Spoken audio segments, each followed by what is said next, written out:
Okay, I'm live apparently. I didn't even mean to go live, so that. I guess that happened. Hi, welcome to SquishiVision. My name's Harris. I'm live streaming from my mobile because my computer's still broken, so hence a bit of confusion there. Sorry about that. It's my reaction to Ms. Marvel Crush, second episode in the series. Just haven't finished watching it. Give immediate thoughts. Not time to kind of go through or pick out any detail. Yeah. It wasn't as fun this episode as our last episode. There were some good bits. There was some. Okay, let's put. I'm just gonna put it out there. Kamala Khan's a bit annoying, but she's annoying in the way where real people I know in real life, actual cousins I have, are annoying. So, I think she's meant to be. I find teenagers and kids annoying because I've gone old and I didn't think I'd get to this stage, and I guess time makes weary old people of all of us.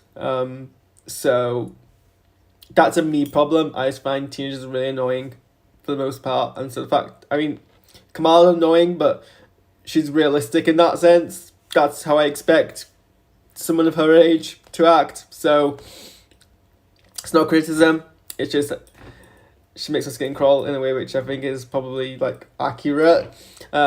A show about a teenager isn't gonna. A show about an American teenager is always gonna, relate to a 27-year-old British guy to some degree. So, whatever. Anyway, we'll pass by that. I know it's supposed to focus around kind of that bit, okay, let's cut to the chase of the thing that I do the most, which is my kind of how I feel as a Muslim, media analytic, watching a show about a Muslim character, and how well it, portrays the character, and portrays Islam, portrays being a Muslim. Bearing in mind that obviously there could be some difference between American Muslims and British Muslims, but whatever. I don't. I think I'd probably a bit what system I used last week was it mosques out of mosques. Should I to pick out a random Islamic iconography and do that? This is 4.5 out of 10. It's a very westernized portrayal of Muslims, which is what I don't really like. It still feels like it's being told. It's a problem I have with Citizen Khan, which is a British sitcom. That was on BBC One, and is often cited as significant in terms of Muslim representation on mainstream British TV because it was written and conceptualized by a British Pakistani Muslim comedian. But I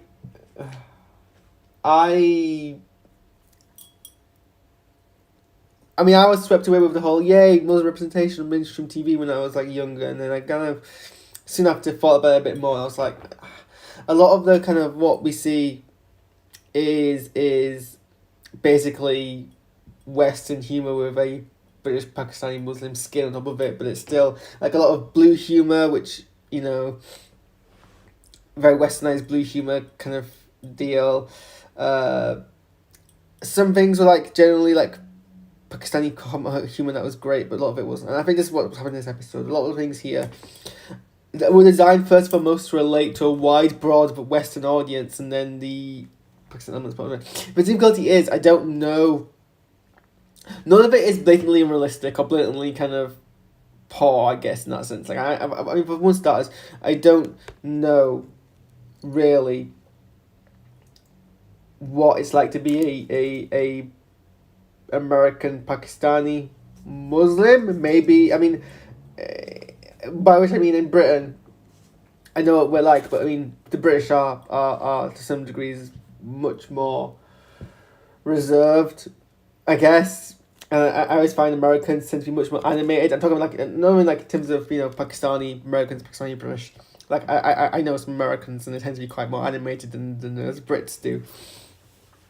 So I don't know. Maybe if you did move to America, even if you were ethnically Pakistani, you still would be perhaps be a bit more animated in a way which could be perceived as a bit more kind of I don't know. Pakistanis are also quite animated people. I've come to discover, very loud and very kind of impassioned in whatever they do. So I guess it's kind of this undulating pendulum, but I don't know. There's elements to the show, which I don't know if maybe American culture kind of just enables that Pakistani element that makes it harder to distinguish between the two. If what I'm saying makes any sense. But like just to point out specific examples. I mean, there's one part where Kamala speaks up in a mosque, making a wry comment about not being able to hear the man from behind the petition screen that's in the mosque. And he basically says, well, as you know, this is why we have a petition thing. And it's like, it seems very much a piece of dialogue that wasn't completely natural. It's put in there to explain why the petition was there. I mean, maybe in a way which is actually trying to dispel some misconceptions, because a lot of people assume that the reason why... I mean, don't quote me on this because I'm still learning. I think the petition is more a cultural thing than a religious thing. I mean, Islam, as far as my knowledge extends, any mistakes are on me, but as far as my knowledge extends, the idea of modesty and protection of modesty between people of opposite genders is defined up until that point, and then it's up to different cultures interpret that modesty kind of barrier differently, and that's where you got some variations in the headscarf. And so I did listen to like a radio broadcast once where Muslims were discussing, and some Muslims pointed out about the petition isn't something that's actually explicitly defined in Islam, and I think that's probably sounds correct to me, and that's just a way that it has been actioned out and executed. And so I guess the point is that actually people might think a petition is there to basically subjugate or create a sense of hierarchy based on gender, and it's not meant to be that. It's meant to be for both sides to protect each other's kind of dignity, and more often than not, you'll find women actually also want the petition to be there because it protects their own. They feel it gives them kind of the safety. It's it's a whole thing about having women only spaces for their own kind of, so they feel safer. It's that kind of it goes both ways. But the way that it's like trying to dispel that misconception and reinforce what it's actually for was very much kind of thrown in there in a way which I don't think Muslims would, Muslim, it's like, it's the whole, as you know cliche where one character tells another character something that character already knows for the benefit of the audience. It's very kind of lazy screenwriting. But it also kind of flattens a very nuanced part of what is a wider kind of Islamic discussion.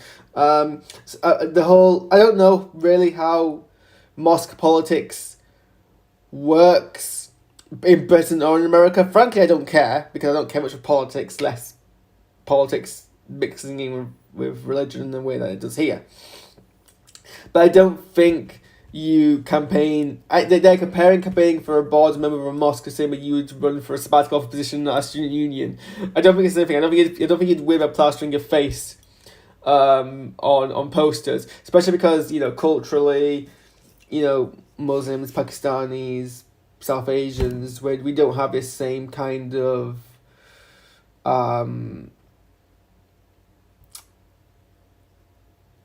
again, that's that modesty thing. With the whole idea of planting your face and displaying your image around is often seen as a vain thing, and it's not seen as a kind of virtuous thing to do. And that's just a cultural diverse kind of thing. Like, it's not. I'm not saying I think that's the case.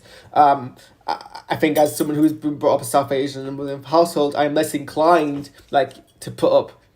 I come from a family that's less inclined to put up pictures. I have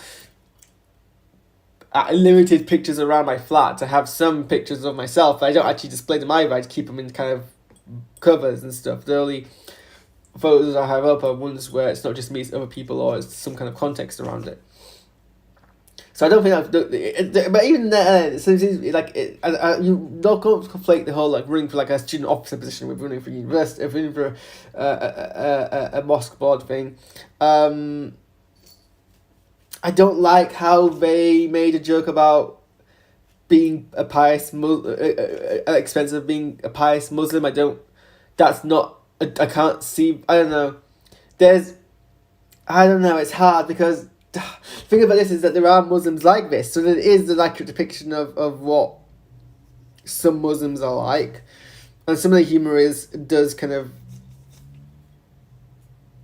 does work as Muslim humor, Islam humor, but like, in Islam, being pious is a good thing. So making a joke at the expense of being pious wouldn't seem to be a joke that come from a Muslim.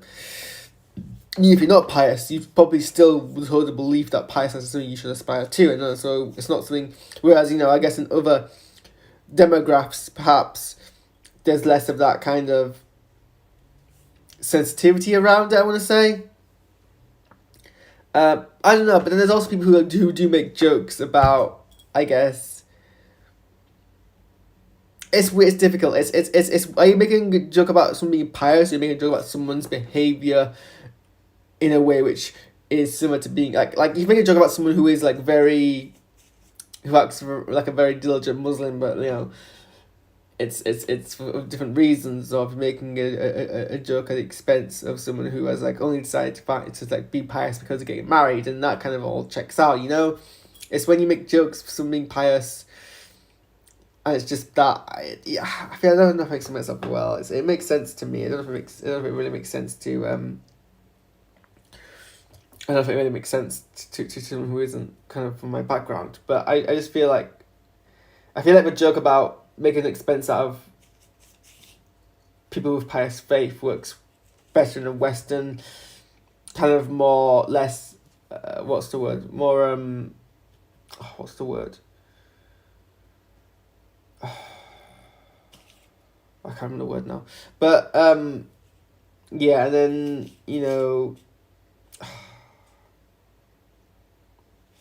other elements to the show seem very westernized, but then I guess there was a twist at the end where it revealed where actually the guy was actually someone who was purposely trying to like track down Kamala.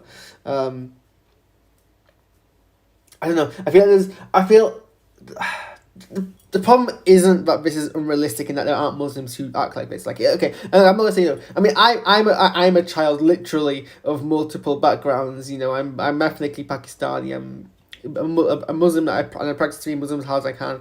But I'm very much someone who was born in England, who was born in the north of England, who is very much a fan of certain parts of English culture, who absorbs primarily and dominantly Western media and doesn't really particularly enjoy or have much kind of connection to Pakistani culture or Pakistani media.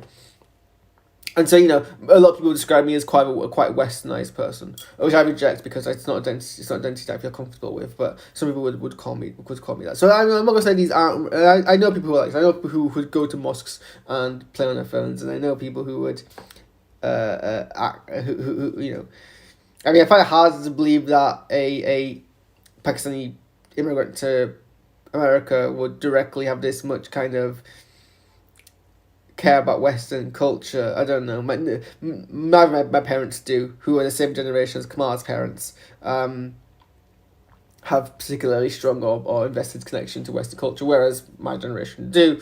But it might be different in America. I don't know. But I feel like, we get so much.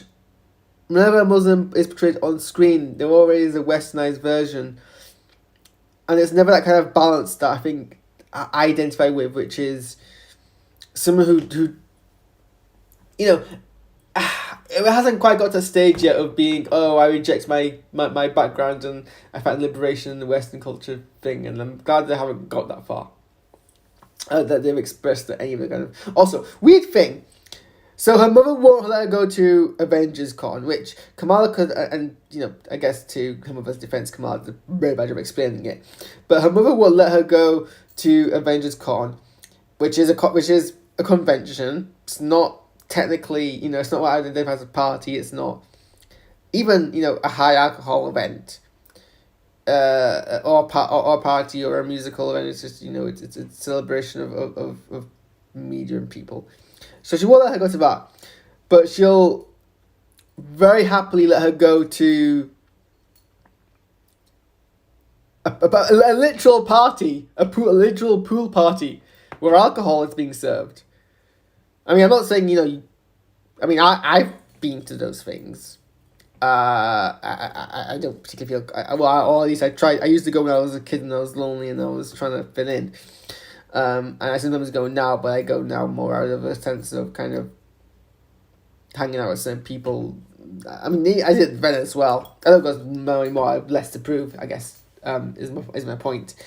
And I also I'm too tired all the time. But anyway, the point is, she'll let her go. She'll let her go to Avengers Con, but she'll let her go to a party. And I know Kamala was like, oh, I'm just going to Zoe's house, and a couple of people are.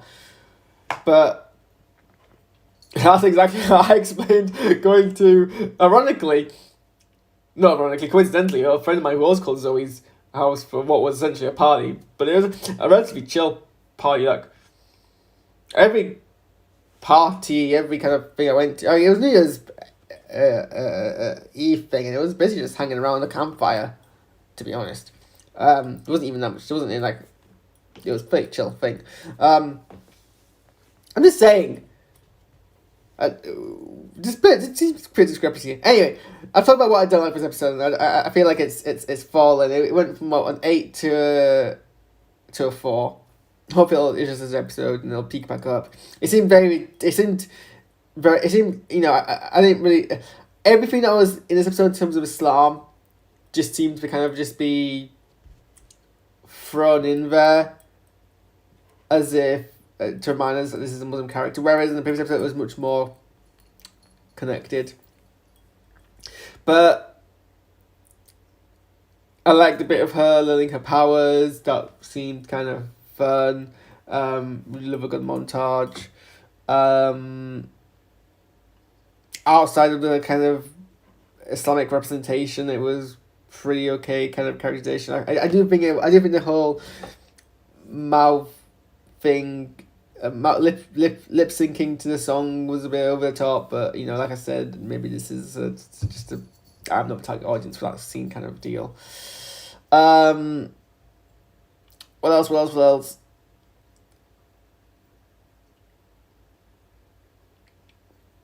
I think the rescue bit at the end was kind of cool. I like kind of we're getting into the more of the kind of the threats, more plot elements are dropping in. I'm interested about this whole connection with her grandmother and what that means for the character. And I don't think that's the case in the original comics. Not read them, but I think Ms. Marvel in the original comics was Kamala Khan was Inhuman, and she's not Inhuman here.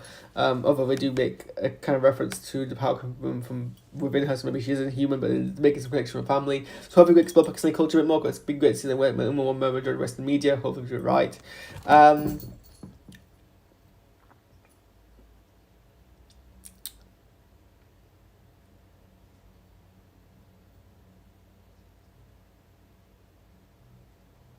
Yeah. I don't know, I think I was mostly distracted by the kind of the really weird. It's weird because this is a show told by people of that background. Like, I look at the credits and like everyone dancing like the VFX artist is someone who, or not everyone, but a lot of people from that background. So,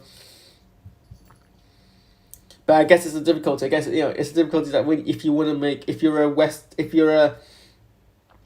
Pakistani Muslim creator in the Western Hemisphere, you have to create art for that audience. But how well can you tell your own story in that kind of sphere? Oh well, I mean, I'm not. I've played a lot, but I still think it's definitely compared to a lot of other Western kind of portrayals of Muslims, this is like still pretty good. So I'm looking forward to seeing what's coming next. Speaking of Islamic representation, I need to go play Maghrib, so I'm gonna go do that. I do admire the episodes flat out that refuse to explain certain Islamic things. That's good. I like how it showed them doing wuzu and didn't explain why, and I'm grateful for that, because I think it'd be very kind of patronizing to be like, we have to pause every couple minutes to explain to a white audience, no, you can Google things, you can Google what they're doing in the mosque. So yeah, thanks for watching, guys, and I will see you next week probably. Doing wuzu and didn't explain why, and I'm grateful for that, because I think it'd be very kind of patronizing to be pause every couple minutes to explain to a white audience, no, you can Google things, you can Google what they're doing in the mosque. So yeah, thanks for watching, guys, and I will see you next week probably.